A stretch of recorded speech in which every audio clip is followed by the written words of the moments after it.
We have more ways to connect than any generation in history. We can message anyone instantly. We can see what our friends are doing at any moment.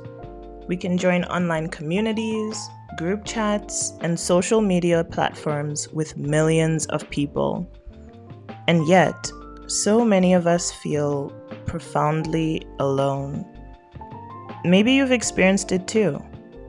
You leave school or university, people move away, work becomes busy, life becomes expensive, friendships become harder to maintain. You spend your evenings scrolling through everyone else's lives while feeling increasingly disconnected from your own. Nobody really warned us that adulthood could feel this lonely. And the more I spoke to people, the more I realized this isn't just an individual problem. It's something much bigger. Today, I want to talk about why adult life feels so lonely, what we've lost, and why I believe we need to rebuild something called a third place. Before we get into today's video, I'd like to quickly welcome you to a third place. This channel is for anyone who's ever felt lonely in adulthood, struggled to make meaningful friendships, or wondered why genuine community feels so difficult to find. Here, we talk about loneliness, friendship, belonging, community, slow living, and what it means to build deeper connections in a world that often feels increasingly disconnected. You'll also find conversations about handwritten letters, intentional living, and the small practices that help us create meaningful relationships. Whether you're navigating adulthood, living far from home, starting over in a new city, or simply looking for a place where these conversations can happen, you're welcome here. My hope is that a third place can become a space where people feel seen, understood, and reminded that they aren't alone in what they're experiencing. If that sounds like something you need, I would love for you to subscribe, like, and share this video with any of your close friends or family who you think would fit really well in a third place. Now, let's talk about why adult life feels so lonely and what we've lost along the way. Part 1: The loneliness nobody talks about. When we're younger, friendship often happens automatically. At school, you're surrounded by people every day. At university, you live near your friends. You have shared classes, shared schedules, and shared experiences.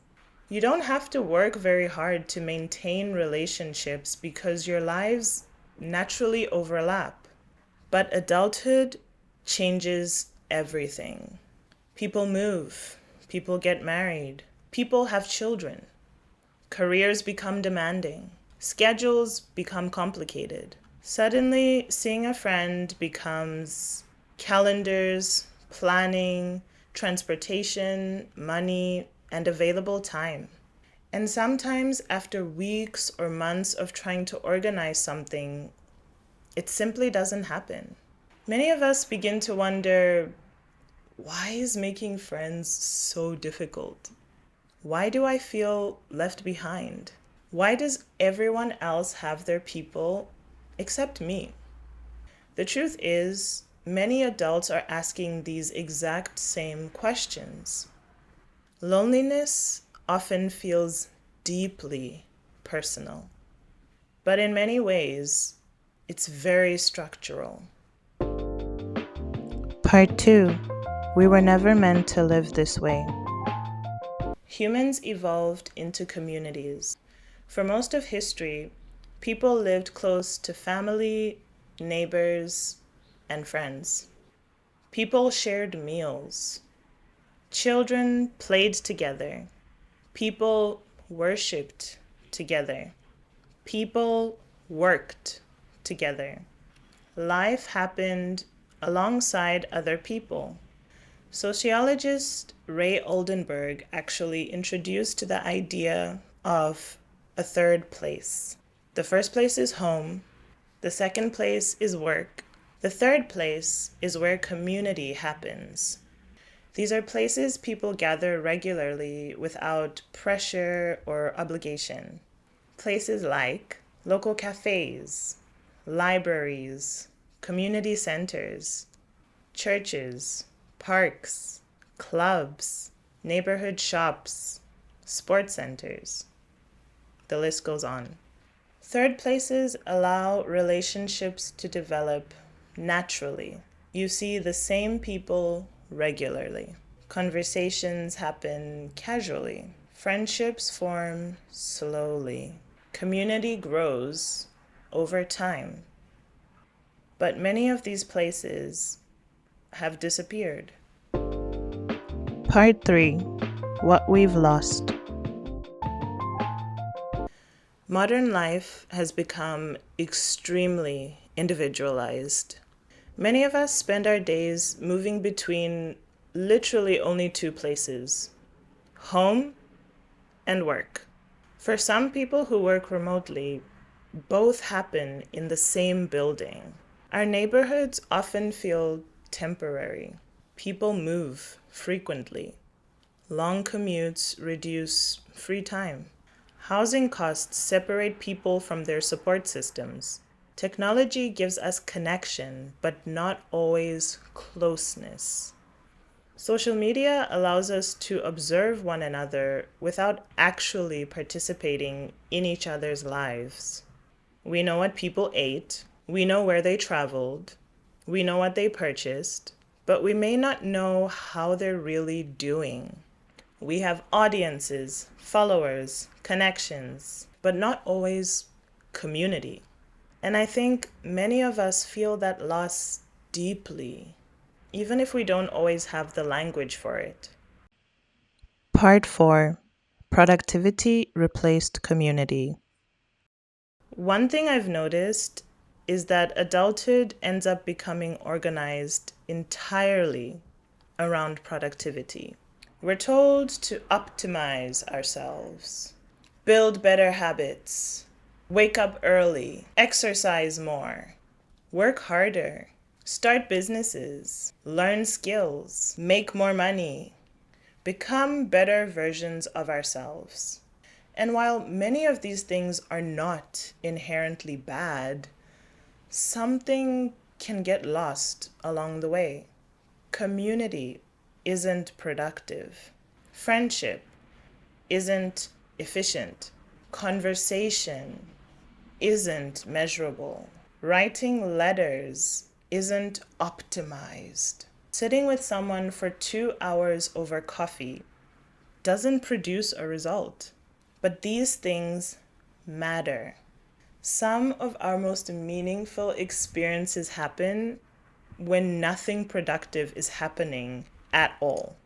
We need spaces where we can simply exist together, not perform, not achieve, not optimize, just belong. Part 5. My own experience. For me, this conversation about loneliness didn't begin because I had no friends. It began because I struggled to understand how to build meaningful community as an adult. After graduating from university, I found myself trying to navigate building community and adulthood the way many of us do, focusing on work, building a career, and trying to figure out what comes next. And if I'm being honest, during college, the importance of networking was often emphasized a lot more than the importance of friendship. We were taught how to make work connections, business connections, career connections, how to build professional relationships, how to get our foot in the door, how to create opportunities. And again, whilst none of those things are necessarily wrong, meaningful relationships sometimes became secondary. It's not that I didn't value friendships, I absolutely did. I cared deeply about meaningful connection.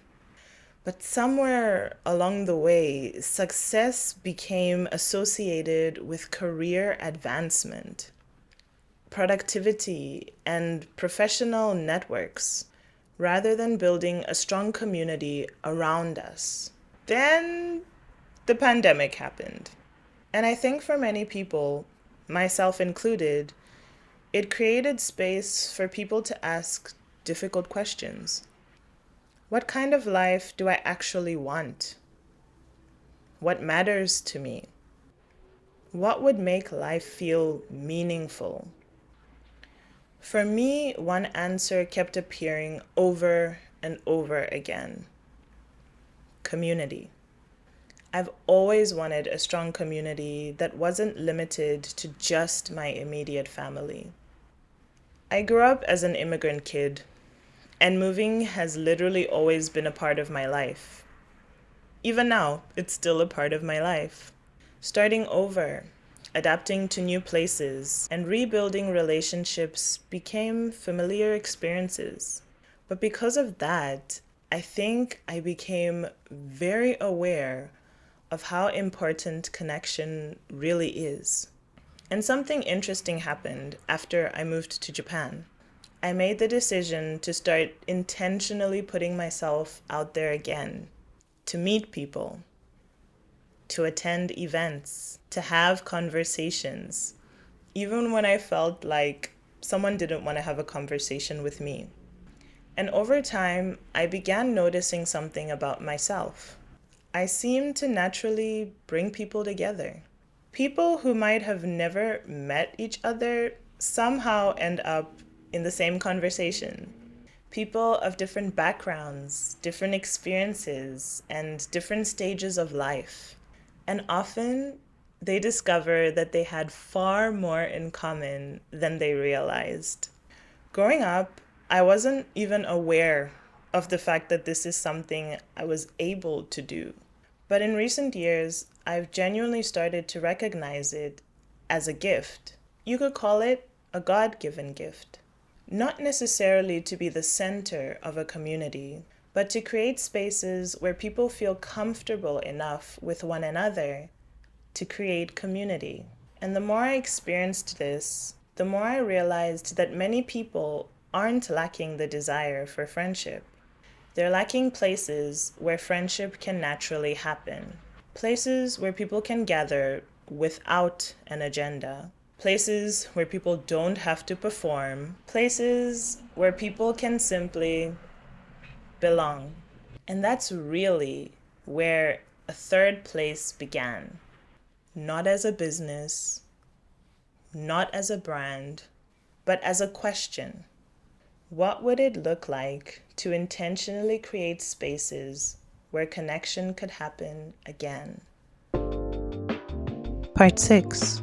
Why slow connection matters.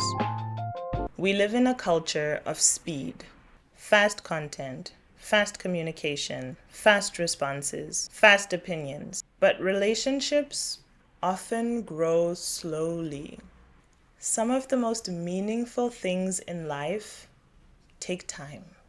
Trust, friendship, community, belonging. This is why I've become drawn to slower forms of connection. Writing, letters, stationery, thoughtful conversations, creating spaces where people don't have to rush. It's okay to slow down. Because I don't think we need more notifications. I think many of us need more presence. Closing. Building a third place. I don't think adult loneliness exists because people are broken. I think many of us are trying to build relationships in a world that makes connection difficult. We've lost many of the spaces that once helped community happen naturally. But I don't think that means they're gone forever. I think we can rebuild them. Maybe not exactly as they once existed, but in new ways, through conversations, through letters, through gathering, through intentional spaces, through choosing to slow down. This is ultimately why I started a third place. Not because I have all the answers, but because I think many of us are looking for the same thing: a place to belong, a place to connect, a place where we can simply be human together. And if you've been feeling this too, I hope that you know you're not the only one.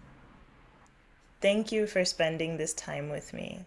And if these ideas resonate with you, I'd love for you to join this community as we continue exploring what it means to build a third place in modern life. I'll see you in the next video.